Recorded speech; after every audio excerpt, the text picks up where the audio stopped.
Fala pessoal, boa tarde, tudo bem com vocês? Acadêmicos de Educação Física, tá? Aqui é o professor Pedro de novo falando com vocês, tá bom?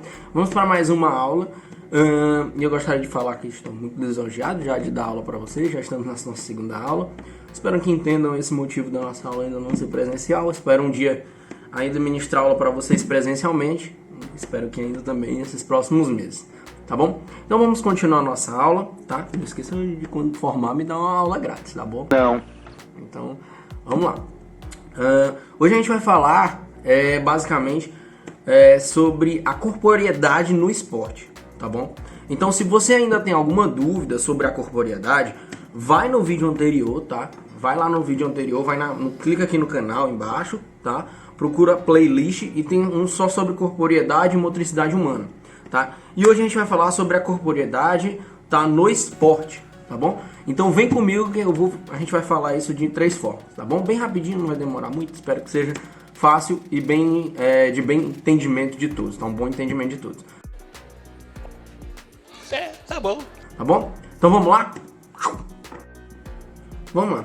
Vamos entender como a questão da corporeidade está envolvida no esporte, tá? A corporeidade está envolvida no esporte justamente quando a gente observa 2 aspectos. O primeiro deles, o profissional, e o segundo, o amador. Vamos entender desse jeito. Quando é profissional, de fato, o corpo do esportista ele é levado ao máximo, ou seja, aos seus limites. Tá? Num aspecto profissional, esse cara ele tem que atingir um alvo específico daquele esporte, ser o melhor. De fato, quando ele é o melhor, ele vive sendo comparado a uma máquina, né? À toa que a gente escuta, por exemplo, o Cristiano Ronaldo ser chamado de robô, o Messi ser chamado de extraterrestre, tá? Entre outros esportistas que também parecem fazer coisas de outro planeta.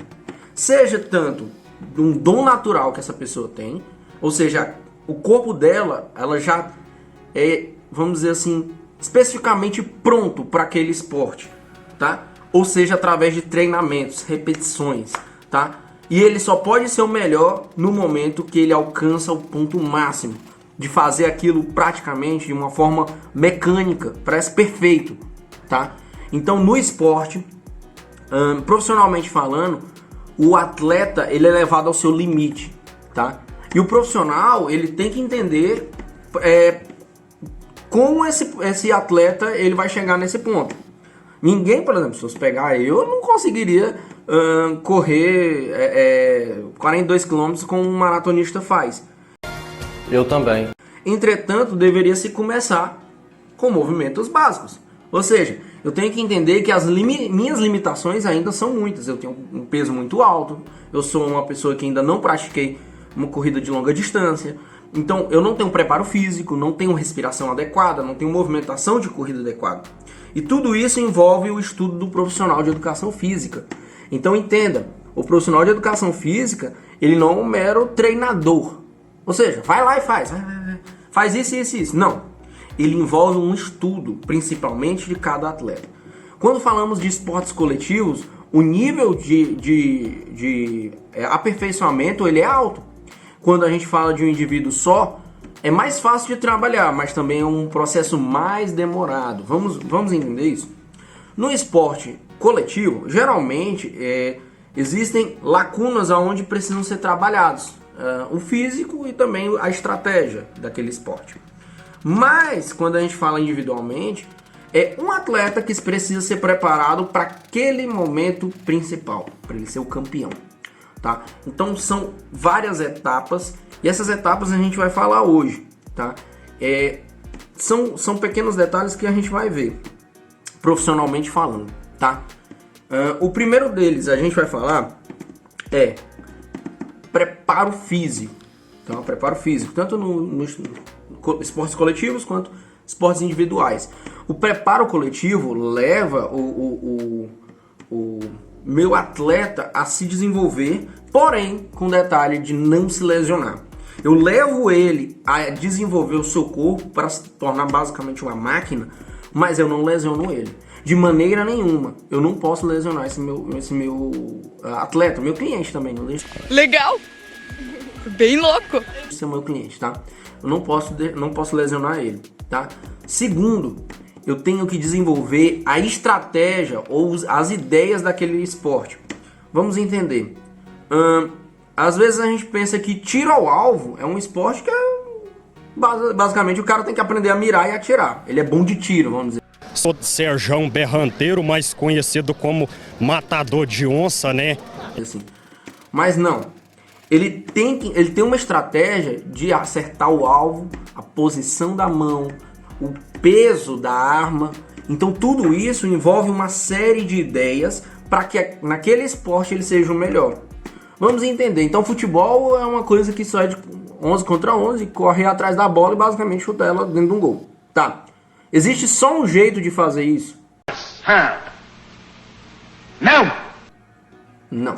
Existem jogadas aéreas, existem jogadas terrestres, existem jogadas que são ensaiadas, existem táticas de ataque e táticas de defesa. O ataque com muitos, com poucos ou com mais ou menos. Meio a meio. São 10 no campo, né? 1 no gol. O ataque com 5, o ataque com 3 ou o ataque com 7. O ataque com uns 10. Então, tudo isso é o que me faz pensar como o jogo ele é jogado. Como o esporte é desenvolvido, tá? Se eu tenho uma corrida de 42 km, eu vou dar todo o meu gás nos 5 primeiros quilômetros? Uma foi? Não sei. Ou eu posso distribuir isso a cada quilometragem que mais ou menos eu souber de cabeça? Eu me aperto o passo nos primeiros 5 km, mantenho um ritmo, chego nos 30, aperto de novo, chego no 42, eu dou meu sprint final. Então, tudo isso é uma estratégia, é ideias do esporte. Agora eu entendi! Agora eu saquei! Agora todas as peças se encaixaram! Tá? Entender isso não é só evoluir o corpo, mas evoluir a mente. Então a corporeidade, ela vem me entender as 3 coisas de novo. A finalidade, a situação e o motivo que eu estou precisando daquilo.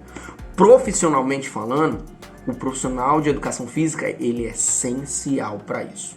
Ele é o cara que vai evoluir e vai deixar o atleta num ponto máximo na carreira dele, tá? Mesmo que ele seja início, mas você vai vai tentar tirar o máximo desse atleta, tá? Então a gente pode falar de algumas mentes brilhantes atrás de vários esportes. Por exemplo, no futebol a gente pode pegar o Guardiola, sei lá, o Jorge Jesus. A gente pode pegar o Luxemburgo, há muito tempo atrás, o Filipão na época o último que foi brasileiro a ser campeão, né, na Copa do Mundo de Futebol. No esporte, eu posso pegar Ayrton Senna, que ele mesmo se treinava, então, entenda, mas ele teve profissionais que por trás dele ajudaram ele.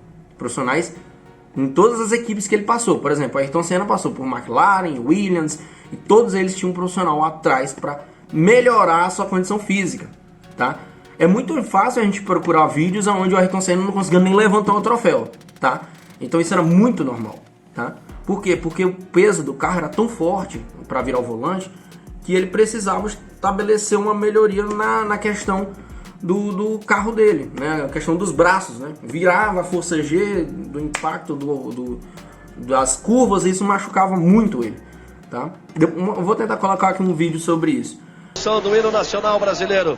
Senna com a dificuldade do movimento, repare. Recebe ali o seu troféu. Estressado fisicamente. Completamente estressado fisicamente. Ele tenta de todas as formas erguer o troféu e põe lá em cima.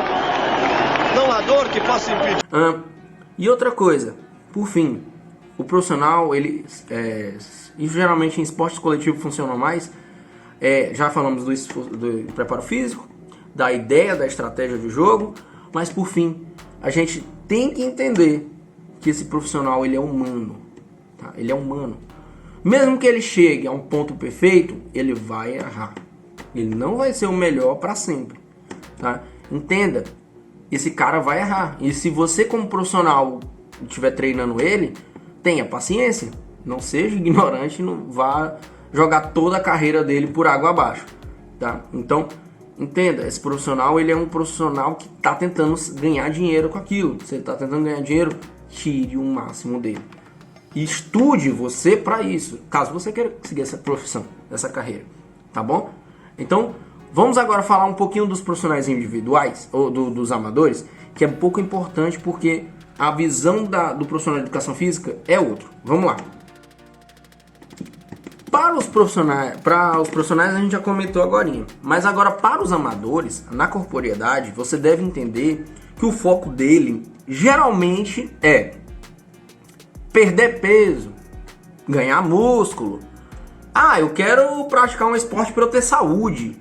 Então entenda, para o profissional de educação física com amadores que não querem ganhar dinheiro com esse esporte, entenda, ele quer promoção de saúde, promoção de vida.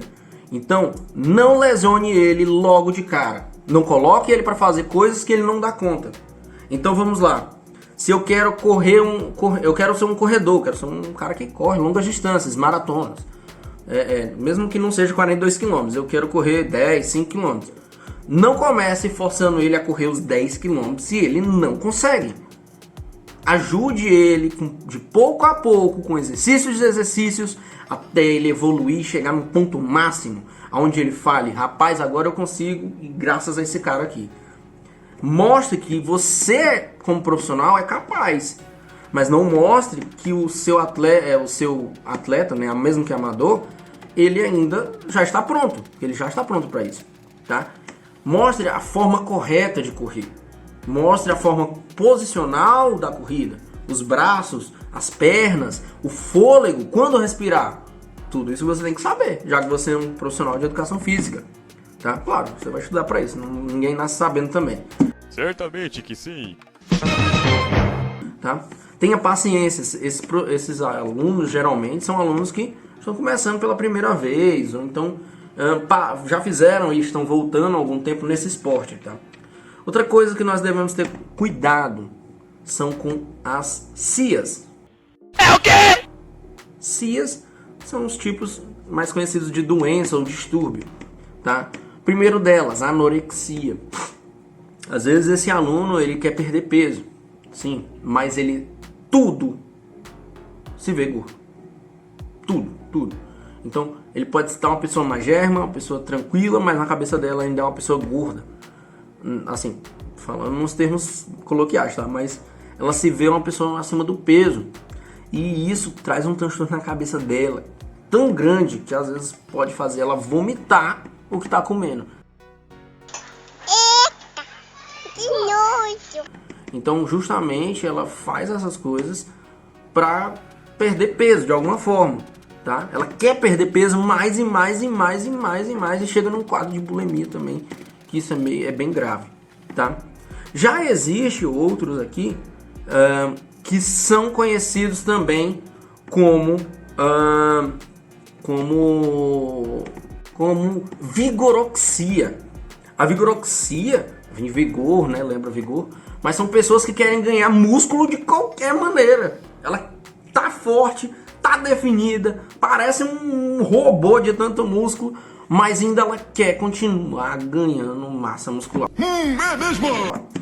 E aí para isso ela vai lá procurar bomba, procurar anabolizantes, vai procurar drogas, vai procurar algum tipo de mecanismo para que ela ganhe mais massa, ela perca massa gorda e fique só com massa magra e vai tentando ir para a vida dela para isso.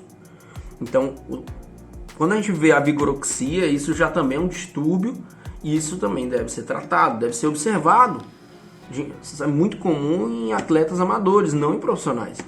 Então a gente acha que profissionais, quando são dopados, na verdade o quadro deles é de burlar uma regra para melhoria. Já nos amadores, isso já é um transtorno, porque ele não vai ganhar nada com isso, ele não vai competir com ninguém. Entenda, são duas coisas diferentes, são duas situações diferentes, duas finalidades diferentes. Se eu sou profissional ou se eu sou amador. Então veja isso e entenda isso, tá? Antes de acabar, eu gostaria de ver com vocês como essa pessoa ela pode ser observada na questão amadora. Existem algumas formas de como ela pode se observar e eu vou falar aqui para vocês, tá bom? Uma pessoa amadora, ela pode se observar de 3 formas. Primeiro, perceptivo. Como assim? Perceptivo é geralmente quando uma pessoa... Peraí. Tá, voltei. Geralmente, perceptivo é quando uma pessoa ela tem a percepção de que está ganhando ou perdendo peso. ou também está perdendo massa magra, tal, ou ficando muito mais forte. Como assim? É o nosso sentido de percepção de alguma coisa. Por exemplo, imagine que você estava com 80 quilos e agora está com 60. Fisicamente a gente vai ver algumas diferenças, mas perceptivelmente só você pode ver isso. Só você pode sentir isso. Ah não, eu vou na balança. Não, eu constatei, isso é verdade. Eu consegui ver isso. Eu percebi que eu perdi peso por causa da minha diferença de um dia para o outro, ou de um mês para o outro, tá? Já subjetivamente, que é a segunda forma, é uma questão mais relacionada à minha opinião, vamos dizer assim. Ah não, eu estou satisfeito com a minha aparência. Ah, agora eu tô... Não, eu preciso perder mais um peso, eu preciso ganhar mais músculo, eu preciso fortalecer meus braços, eu preciso melhorar minha autoimagem. Então isso é uma percepção subjetiva. Ou seja, a beleza está nos olhos de quem vê, já diria o filósofo Clóvis. Mentira! A beleza, ela também é uma coisa subjetiva, é uma coisa minha. Eu posso me ver bonito ou me ver feio. Aliás, eu tô com cabelo grande. Mas, entenda, isso pode variar de pessoa para pessoa subjetivamente, entende? Para mim uma coisa é bonita, para você pode ser feia. Para mim uma coisa que é feia, para você pode ser totalmente bonita, tá bom? Tá bom. Essa é a segunda coisa. A terceira é comportamental. Como assim? Algumas situações pra gente trazem fuga ou desconforto. Por exemplo, algumas coisas pra mim trazem desconforto. O ambiente da academia pra mim não é legal. Eu gosto de praticar muito esportes. Eu prefiro esportes do que eu ir pra academia. Isso é uma coisa pessoal minha, tá? Mas isso me traz desconforto. Por quê? Porque com o tempo eu fui indo e descobri que isso não me atraía, não me deixava feliz da mesma forma como eu pratico esportes. Então, entenda, a prática de esportes, ela é uma coisa agradável pra mim, mas tem gente que não gosta de praticar nenhum esporte, prefere ir pra academia. Assim como eu não gosto de ir pra academia e tem gente que prefere a academia. Então são comportamentos que mudam o hábito da pessoa, tá bom? Então são 3 coisas a ser observado numa pessoa cuja ela tem esses componentes, tá? E isso vai envolver a corporeidade dela, tá? Por quê? Se eu tenho um cliente, eu sou um personal trainer, vocês serão um dia, vão ficar muito ricos. Ricos! Que eu sou rica! Então, vocês vão ver isso com os clientes, né, de vocês. Vocês vão ver. Tem cliente que gosta de academia, tem cliente que não gosta, tem cliente que quer praticar esporte, tem cliente que quer melhorar o potencial na pelada, tem cliente de todo jeito. E isso você deve observar. Então observe sempre esses 3. Situação, para que ele quer isso, que é a finalidade, e por fim, de que maneira você vai ajudar esse profissional. Tá? Então você é responsável por isso. Tá? Beleza? Vamos lá. Bem, pessoal, essa foi a aula de hoje, tá? Essa é a segunda aula que eu estou ministrando para vocês, tá? É uma continuidade. Se você não viu a primeira, você vai clicar aqui, ó. Vou deixar bem aqui, logo no finalzinho da aula, veja até o final do vídeo, vai aparecer um vídeo por aí, você vai clicar, tá? O canal eu vou deixar aqui do outro lado, se você quiser se inscrever, se inscreva, se não, tá? Vou deixar o like e o dislike, assim, se inscreva se quiser ou não, já falei sobre isso. Deixa o like e o dislike se você gostou desse jeito. Se não gostou também me fale que eu posso mudar, tá? Me fale logo para eu poder mudar, porque se demorar demais aí não tem como mudar e aí a prova já tá aí, tá? A atividade, vou deixar o link aqui embaixo, faça a atividade, tá? Não perca essa oportunidade de treinar os seus conhecimentos, tá bom? Espero vocês, até a próxima semana, falou, tchau!